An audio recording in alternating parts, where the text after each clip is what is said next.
Hello students, इस video में हम लोग जानेंगे कि levelling effect of water on strong acids क्या होता है। आइए सबसे पहले जानते हैं लेवलिंग इफ़ेक्ट क्या होता है। देखिए, लेवलिंग का मतलब होता है लिमिट कर देना, यानी रोक देना। तो यहाँ पे लिमिट कर देने का मतलब क्या होगा। तो लेट अस से अपने पास एक एसिड है HA, एक एसिड है, इसको हमने सॉल्वेंट के अंदर क्या किया, घोल दिया, डिसॉल्व कर दिया। तो ये जो एसिड होगा ये सॉल्वेंट के मॉलिक्यूल्स के साथ क्या करेगा, इंटरैक्ट करेगा, और इंटरैक्ट करके कुछ प्रोडक्ट या प्रोडक्ट्स विल बी फॉर्म्ड, कुछ ऐसा बनेगा। अब इस केस में इक्विलिब्रियम विल बी अचीव।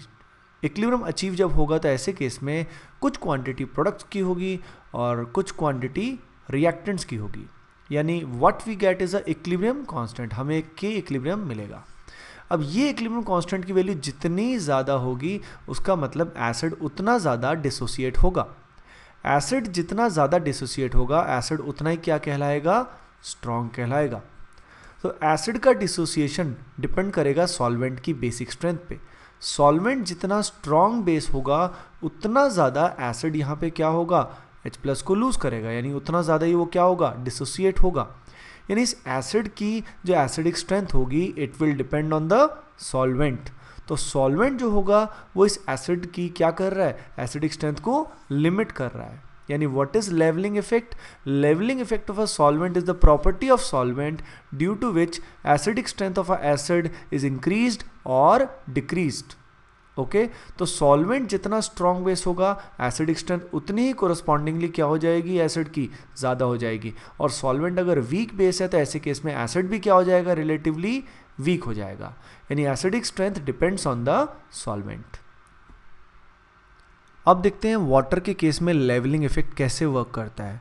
तो मान लीजिए हम लेते हैं HCl को और उसकी रिएक्शन कराते हैं पानी के साथ। रिएक्शन क्या क्या कराते हैं, पानी में उसको हम डिज़ोल्व कर देते हैं। पानी में जब हम HCl को डिज़ोल्व करेंगे तो HCl actually it is a strong acid और उसके relatively water will act as a base. अब जब ये आपस में रिएक्शन करेंगे तो water as a base acid का दिया हुआ H+ एक्सेप्ट करेगा। तो HCl में से H+ निकलेगा तो बनेगा Cl-, और वाटर जब H+ एक्सेप्ट करेगा तो यहाँ बनेगा H3O+। ये जो H3O+ होता है actually this is hydronium ion, this is hydronium ion. अगर हम हाइड्रोनियम आयन को देखें तो यहाँ पे इसको कुछ ऐसे समझ सकते हैं, ये हमारा H+ होगा और H+ जो होगा उसको स्टेबलाइज करने के लिए वाटर जो होगा इसका O का नेगेटिव चार्ज होगा, इस पे डेल्टा नेगेटिव की वैल्यू काफ़ी ज़्यादा होगी। तो ये जो स्पीसी है this will act as hydronium ion. इस O पे नेगेटिव चार्ज की वैल्यू काफ़ी हाई होने की वजह से इस माइनस और इस प्लस के बीच में अट्रैक्शन बहुत ज़्यादा होगा। तो as hydronium ion is very stable, hydronium ion काफ़ी स्टेबल है रिलेटिवली, इसीलिए रिएक्शन किस में जाएगी, फॉरवर्ड में जाएगी। और ये जो HCl है लगभग ये फुल्ली आयनाइज हो जाएगा, ये लगभग पूरा का पूरा आयनाइज हो जाएगा। अगर ये लगभग पूरा आयनाइज हो जाएगा तो इस केस में इसका जो डिग्री ऑफ डिसोसिएशन या डिग्री ऑफ आयनाइजेशन अल्फा होगा उसकी वैल्यू अप्रॉक्सीमेटली क्या हो जाएगी, 1 के इक्वल हो जाएगी। सिमिलरली HCl के बजाय अगर हम और भी कोई स्ट्रॉन्ग एसिड लेते हैं, लेट अस से HClO4 या H2SO4, ऐसे अगर हम एसिड्स लेते हैं लेट अस से HI, तो इन सब केसेस में क्या होगा, वाटर की रिएक्शन के बाद यहाँ पे हाइड्रोनियम आयन बनेगा और सब के सब फुली आयनाइज हो जाएंगे। तो जो इन सब की एसिडिक स्ट्रेंथ है वो वाटर ने क्या कर दी, लिमिट कर दी, डिसाइड कर दी, और इन सब के सब में एसिडिक स्ट्रेंथ का ज़्यादा फर्क नहीं रहा और इन सब की जो एसिडिक स्ट्रेंथ है वो सिमिलर हो गई और अल्फा की वैल्यू लगभग क्या हो गई, 1 हो गई।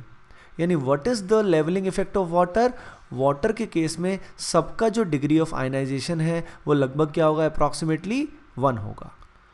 सो स्टूडेंट्स, इस वीडियो में हम लोगों ने जाना कि लेवलिंग इफेक्ट सॉल्वेंट का क्या होता है।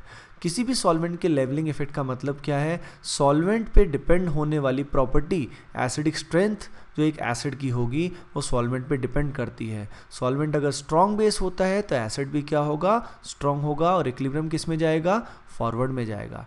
In the case of water what happens is, अगर हम स्ट्रॉन्ग एसिड लेते हैं तो रिएक्शन क्या होगी, वाटर के साथ काफ़ी ज़्यादा फॉरवर्ड में जाएगी और ऐसे केस में एसिड लगभग फुली आयनाइज हो जाएगा। तो इसीलिए लगभग हर एक स्ट्रॉन्ग एसिड में अल्फ़ा की वैल्यू लगभग क्या होगी, 1 होगी। इसीलिए ये सारे के सारे जो स्ट्रॉन्ग एसिड है all of them will almost fully ionise. इसी को बोलते हैं levelling effect of water. In the next video we gonna learn कि इलेक्ट्रोलाइट्स स्ट्रॉन्ग कौन से होते हैं, वीक कौन से होते हैं और इनको इलेक्ट्रोलाइट क्यों बोला जाता है। Okay guys, please share and subscribe. Thank you.